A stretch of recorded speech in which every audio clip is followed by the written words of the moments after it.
ইরানের পরমাণু কর্মসূচি নিয়ে সমঝোতার প্রশ্নে মার্কিন প্রেসিডেন্ট ডোনাল্ড ট্রাম্পের ধৈর্য যেন শেষ হয়ে আসছে। তিনি হুঁশিয়ার করে বলেছেন, আগামী মার্চের মধ্যেই তেহরানকে একটি চুক্তিতে আসতে হবে। যদি কূটনৈতিক পথে সমাধান না আসে তবে দেশটিতে অভিযান চালানোর হুঁশিয়ারিও দিয়েছেন তিনি। ট্রাম্পের মতে এবারের সামরিক অভিযান হবে আগের চেয়েও বিধ্বংসী, যা ইরানকে পুরোপুরি স্তব্ধ করে দিতে পারে।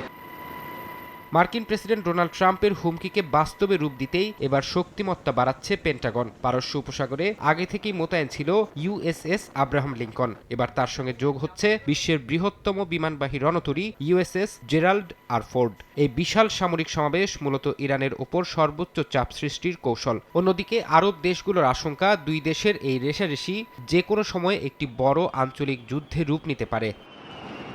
তবে মার্কিন চাপের মুখেও নতি স্বীকার না করতে অটল ইরান। উপগ্রহের ছবিতে দেখা গেছে কোলাং গাজলা পাহাড়ের নিচে থাকা তাদের গোপন পারমাণবিক স্থাপনাগুলো আরও মজবুত করছে তেহরান। বিমান হামলা থেকে রক্ষা পেতে টানেলের মুখে কংক্রিটের ঢালাই এবং মাটির আস্তরণ দেয়া হচ্ছে। বিশেষজ্ঞরা বলছেন, গেল বছরের হামলায় ক্ষতিগ্রস্ত স্থাপনাগুলো ইরান কেবল মেরামতি করেনি, বরং আগের চেয়েও সুরক্ষিত স্থানে ইউরেনিয়াম সমৃদ্ধকরণ চালিয়ে যাচ্ছে।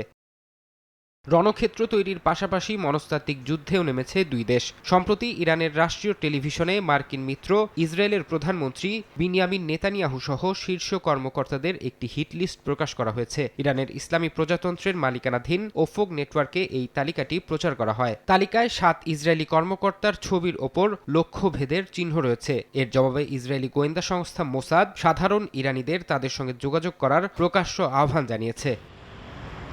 ফারহাদ চৌধুরী, সময় সংবাদ।